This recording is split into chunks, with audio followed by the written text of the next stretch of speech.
Hello and welcome to The Power of Words. I'm Buck. Today I'll be reading from chapter 8 of my first published novel, A Child Shall Rise. So if you haven't listened to me share the other 7 chapters, I suggest you go back and start with those, because this is chapter 8. And the title of the chapter is A Distant Threat. In the cold, dark silence of space, a small escape shuttle hides in the gravity field of a tiny moon. Did everyone get out of the station? No, there are 3 shuttles that haven't launched yet. Break calm silence and tell them to launch now before it's too late. It's already too late. Look! Traveling at high velocity from the distance, something was hurtling through space. It was total blackness, even darker than space itself. And as it moved, it seemed to push away any starlight, leaving only an eerily opaque trail behind it. What kind of weapon is that? The ebony projectile slammed into the research station, instantly obliterating it and sending particles scattering into the far reaches of space.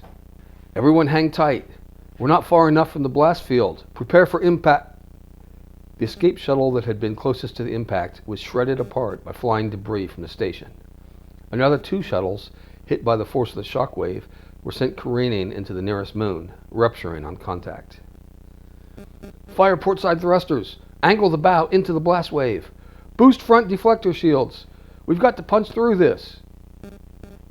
As the shockwave passed, only 2 of the 8 escape shuttles had survived the carnage. Rescue 3, this is Rescue 7. Did any of the other shuttles make it? 8 was right behind us. They shielded us from the shockwave. They're gone. They're all gone. The report said that the Draknari ship was still over 1,000 clicks away. How can they hit us from that distance when we can't even pick them up on sensors? I don't know, Oscar, but that's the 3rd attack on one of our outposts this week. The only thing we have left in this sector is Longreach Station.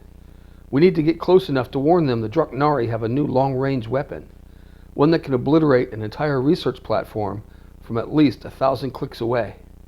The Arconia system was home to 37 planets, 12 of which were incorporated into an interplanetary union. From the beginning, Longreach Station was the most advanced deep space starbase ever constructed by the people of the Arconia system. It extended that system's reach and exploration into previously uncharted territory, opening up new planets for possible colonization and mining. Unreached Shun. Tact. Nar. Unidentified vessel. This is Longreach Station. Repeat your message. Drakna. Attack. Revivers. Need.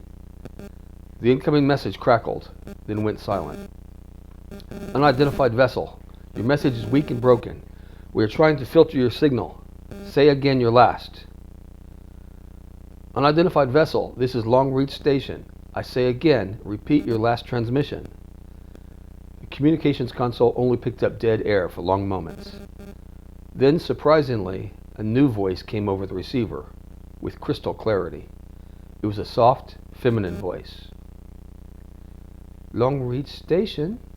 I am afraid the vessel you were communicating with has been destroyed. The Draknari have a new long-range weapon, and your station will come under attack very soon. You must evacuate all personnel. Who is this? Please identify yourself. How have you accessed our secure channel? I am Jewel, priestess of the Celestians, wanderer of the stars, observer of the ages. I will reveal myself. Please do not be frightened. I have come to offer you my assistance, for I have seen what is about to come.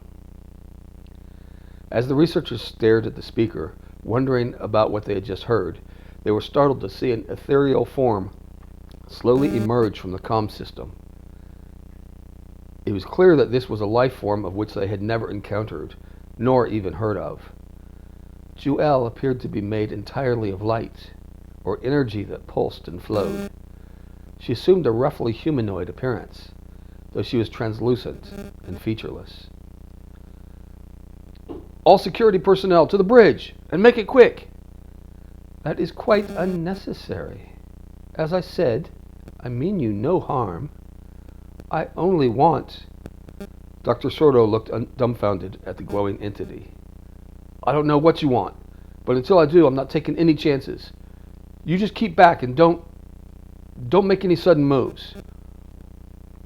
What are you? And how did you get in here?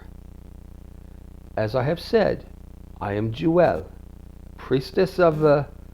Builder of bridges, dreamer of dreams. Yeah, we heard all that, Sordo interrupted. We've had 3 outposts destroyed in the last week. One of our ships was just obliterated while trying to contact us. And now you just pop out of our communications console saying you're here to help? How do I know you aren't responsible for these attacks? Before the doctor could react, a wave of light energy extended from Jewel and passed through him. What was that? What did you just do to me? The security team, who had just reached the bridge in time to see their crewmate seemingly being attacked by a strange alien being, began firing their blaster rifles at Jewel. The energy bursts passed harmlessly through her, destroying the communications console and other surrounding systems. One by one, the security officers stopped firing and lowered their blasters. Your weapons are quite incapable of affecting me, just as my energy is unable to affect you, Jewel said, turning toward Dr. Sordo. I am not a physical being, bound by the scientific laws that you understand. I am an interdimensional presence, intelligence unencumbered by body. Get me a portable bioscanner, now! Dr. Sordo ordered the nearest security officer. Your scanner will not detect me. None of your weapons can harm me, and you have no means to contain me. Dr. Kasakama approached Jewel. If our scanners can't detect your energy, then why can we see and hear you? That is an intelligent question. The simplest answer is, because I want you to, and it is within my capabilities. Dr. Sordo, who had been handed a bioscanner and was failing to pick up any readings on this strange being, cautiously asked, What else is within your capabilities? A prolonged silence fell across the room as Jewel pondered the impact her answer to this question would have on these limited beings. Finally, she spoke. I understand the need you feel to ask me these questions. My answers, however, will be incomprehensible to you and only bring more questions. But I will tell you this. I have lived for countless eons. I have traveled dozens of dimensions. I have seen the birth and death of galaxies. I have observed octillions of life forms, but I have never brought harm to one. My memory of the past is perfect, and I often catch glimpses of the future. As her stunned audience stood speechless, Jewel added, The one question you need to be asking now is how you and your alliance of planets is going to escape total destruction at the hands of the Draknari. Agent Gray was quickly losing his patience with Bostrel. This boy is an imbecile.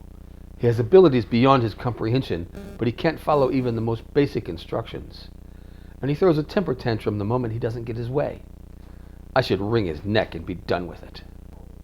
He felt blood trickle down the side of his neck, reminding him of the shard of plastisteel that was still embedded in his cheek from Bostrel's latest outburst.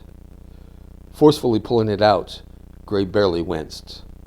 The rage was beginning to build in him. For a moment, he thought how easy it would be to just let it take him over, to finally end this frustration he felt with Bostrel. No, he thought, this boy may still prove useful to me, even if only to keep his sister in line. Gray was thrilled with the progress Lyra was showing. She was the most powerful empath he had ever encountered, and she showed maturity well beyond her years. He knew that as long as he had Bostrel, he had control over Lyra, and as long as he had Lyra, she could keep Bostrel under control and keep Jared focused on his training. He also knew that Lyra was attempting to manipulate him with her abilities to be more patient and kind to her brother. This was to be expected. After all, most of his intention in training Lyra was focused on making her a better manipulator. His tactical mind knew there was a time for force and a time for diplomacy. What better trait can a future diplomat have than being able to read and influence the feelings of others? The massive Draknari battle carrier was neither fast nor especially mobile. It wasn't designed to outrun or outmaneuver other ships. It was designed for only two purposes. First, to house the dark energy projection cannon and all the technical and support equipment that came with it, enabling the Draknari to fire on space stations, planets, or other stationary targets of their choosing from an extreme distance, out of range of their enemies' weapons. The second purpose was to transport 12 squadrons of 12 small attack fighters, capable of all launching within 3 minutes. Their battle plan was simple, but highly effective. First, they would launch a sudden surprise attack, disabling the large defense or attack infrastructure of their enemies using the dark energy cannon. Next, they would launch 100 of their fighters to lay waste to whatever was left. Their remaining 44 fighters would launch but stay within close proximity to the mother ship to provide support and protection against any unexpected threats. Learning to harness and weaponize dark energy had been the greatest technological breakthrough of the Draknari, but it had come at significant cost, including the destruction of their home planet. While testing how different forms of enhanced radiation influenced the properties of dark energy, they created a powerful radiated cloud that expanded across their planet, killing all life. The Draknari, being a colonizing race, had millions of their populace inhabiting other planets, or on board ships patrolling nearby systems. They saw the devastation of their home planet and billions of their race as a necessary setback in enhancing the potential of dark energy as a useful tool. Each following accident, regardless of the resulting loss of life, was only considered as another step toward their end goal. Finally, they learned how to effectively stabilize and utilize dark energy as their ultimate weapon. Dr. Sordo stared at Jewel, trying to comprehend what he was seeing and what he had just heard. "I've got a million questions for you, but first, what do you know about the Draknari? Where did they come from? What do they look like? Why are they attacking us?" The light emitting from Jewel intensified for a moment. "I have not yet encountered the Draknari personally, so my knowledge of them is limited to the isolated accounts I have heard from others. The first known encounter with them in this sector of space was 7 months ago in the Gendolis system on an unnamed planet. The Gendoli were a primitive race of hunter-gatherers that had no more advanced weaponry than spears and knives. I had observed their race on several occasions. From the reports, a light freighter had set down on the planet so the crew could conduct minor exterior repairs when they stumbled across a lone Gendoli child, suffering from terrible burns on both legs. When asked what had happened to him, the boy just kept repeating Draknari in his language, which translates into sky death. The boy died within the hour, and the men later found what was left of his smoldering village and people. That was the first race known to be exterminated by the Draknari, but unfortunately not the last. The freighter crew spread the story to nearby ships and planets, which then spread to other systems, revealing similar stories of unprovoked attacks. There is none who know where the Draknari come from, or even what their race is like. Only their ships have been seen. They arrive at a planet or space station unexpectedly, then launch a massive attack with some new weaponry, followed by squadrons of small fighters. They give no warning, make no demands, and take no hostages. You need to evacuate this station, for in my visions, I have seen its destruction. Okay, well that's chapter 8 of A Child Shall Rise, and a new threat has just risen up to challenge this universe. I'll load chapter 9 soon. Thank you for watching The Power of Words. I'm Buck. Have a great day. Bye.